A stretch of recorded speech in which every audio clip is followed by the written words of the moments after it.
In 1947, a disturbing distress signal was sent out kind of in all directions, like a blind distress signal from some point in the Indian Ocean. Numerous American, Dutch, and English ships, along with other international listening stations, heard this distress signal. And once they triangulated where it was coming from, they sent out a search party to go see who needed help. When they arrived on scene, they discovered something that would become one of the most famous maritime mysteries of all time. This is the story of the SS Orang Medan. What's going on, guys? Mr. Ballin here. I was a Navy SEAL for a little while, and now I tell strange, dark, and mysterious stories on the internet.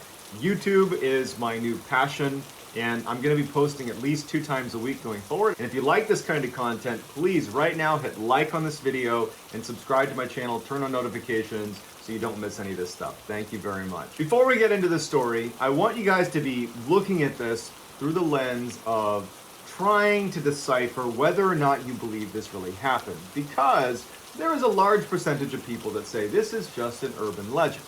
However, there is a couple details that make it really hard to just write off. Number one, you have a number of international ships and listening stations that all reported hearing this same distress signal, and it's a very unique distress signal that we'll get into. In addition, you have the U.S. Coast Guard in one of their, fairly credible publications published a story about this case 5 years after it happened.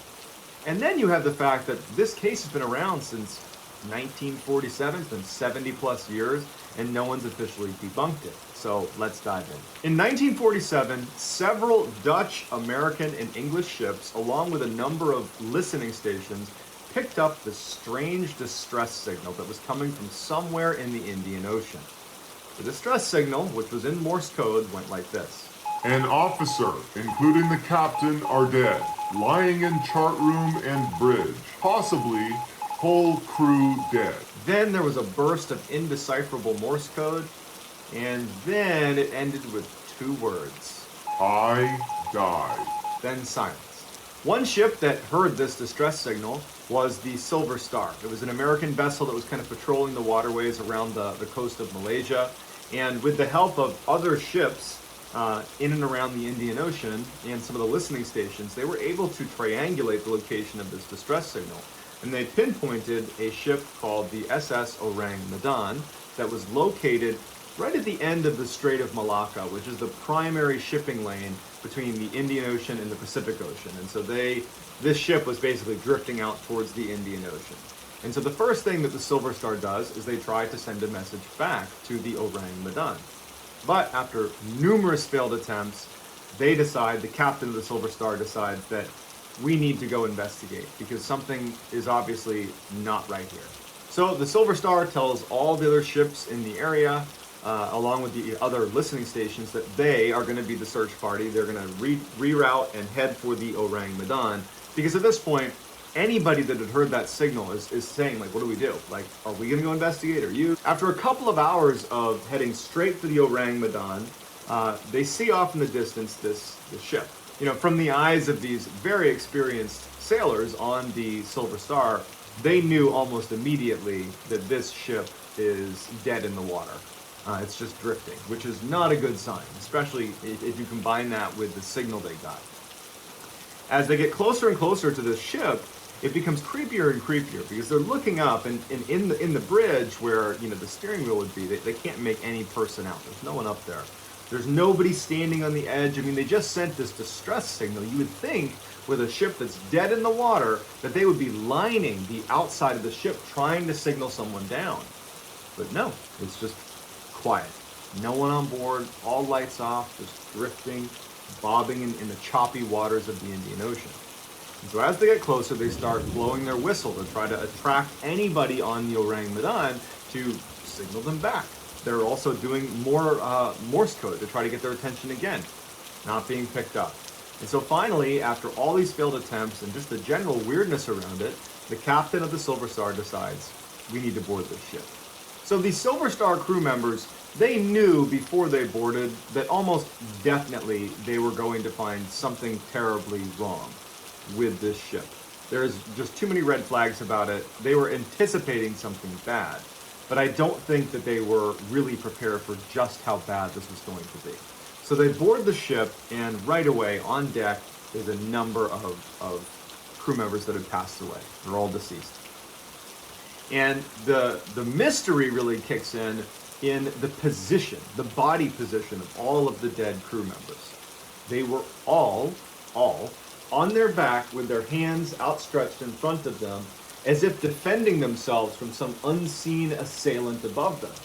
Even strangers, they had this look of abject terror on their face, as if the final moments before they died were just excruciatingly painful and terrifying. Even the dog was in a position with its teeth bared, it looked like it was growling up into the sky. All of them. And so obviously the Silver Star crew members are shocked at what they find.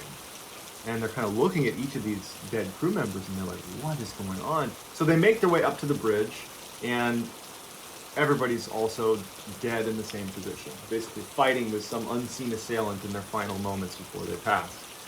The person who had been sending out the distress signal had literally slouched over the telegraph. Like their finger was literally on the telegraph. He's the only one that was not doing this. He was on the telegraph and had passed away in that position. So they go down into the bowels of the ship. Normally, inside of a steel ship in the boiler room, it's going to be pretty hot. There's no real ventilation to speak of. Not to mention outside, it was over 100 degrees. They went down into the boiler room and down into the ship, and it was strikingly cold. Some of the crew members from the Silver Star said it felt like it might have been about 40 degrees Fahrenheit. They found more crew members also passed away, also fighting with something in the air, with that look of abject terror on their face. So all of the crew has perished in this very bizarre way. There was no overt damage to the ship. It just appeared that the engine had been turned off, but ultimately the ship had no real damage to it at all. They couldn't find anything. The crew, despite meeting a fairly unfortunate end, also had no signs of outside injury, external injury. Something had obviously caused them all to perish, but there was no injuries outside their body. In addition, all of them showed signs of rapidly decomposing. Considering they had just been tapping away that distress signal hours earlier, unless the person communicating the distress signal had been the last one alive for a long time, it doesn't really add up that they had decomposed as quickly as they had relative to when this distress signal was sent. So the captain of the Silver Star, taking into account all of the strangeness, decides not to touch any of the bodies, leave them where they are, get off the ship, tie a tow line to the Orang Medan, and tow it in. We're going to have experts look at this and figure out what happened. And so they attach the tow line, the crew members of the Silver Star, and as soon as they begin to move it, they notice, the crew of the Silver Star, that smoke has begun billowing out of the inside of the Orang Medan. And so, not taking any chances, they cut the tow line, and they literally jump back onto the Silver Star right as the Orang Medan explodes. In fact, there was a quote which basically said it exploded with so much force that it was lifted out of the water entirely and then splashed back down and rapidly sank. So now you have no evidence. You have the testimony of the people that were on the ship, but other than that, you have no evidence. The ship is now gone. The captain of the Silver Star and his crew just have to go back to the mainland to try to make sense of what they just saw, because you have all these people that were involved and want to know what happened, and they're like, well, let me tell you, we saw this horrible thing on board, and then it exploded and it disappeared. And so that's where the mystery kind of ends. But here we go. Let's get into what the primary critique is, because that's important here too. And then we'll hear the rebuttal, which I think is also pretty important. So people that believe this story is just a legend will point to the fact that there really isn't a good record of the SS Orang Medan ever existing. There's this one very important publication called Lloyd's Shipping Registers, where you would expect the Orang Medan to be registered, but they're not. Others will say that, well, Orang Medan translates to man of Medan, and Medan is near Sumatra, and that's where they were registered. So they weren't in Lloyd's Shipping Registers, they were in another registry. But either way, there is contention around whether or not this ship ever existed. But for those who say that this could be true, they say that, well, there's a good reason why those records don't exist, because someone's trying to cover it up. According to a German researcher who had spent decades covering the Orang Medan case, he published in the Death Ship on the South Seas, it's a publication from 1953, that the Orang Medan was transporting illegal materials, things like nitroglycerin and potassium cyanide. These are things used to create weapons. And there might have been a leak that led to the death of everyone on board. No physical injuries, but they passed away. And then also, after they tied that tow line, the materials could have detonated. Perhaps they detonated, that kind of thing.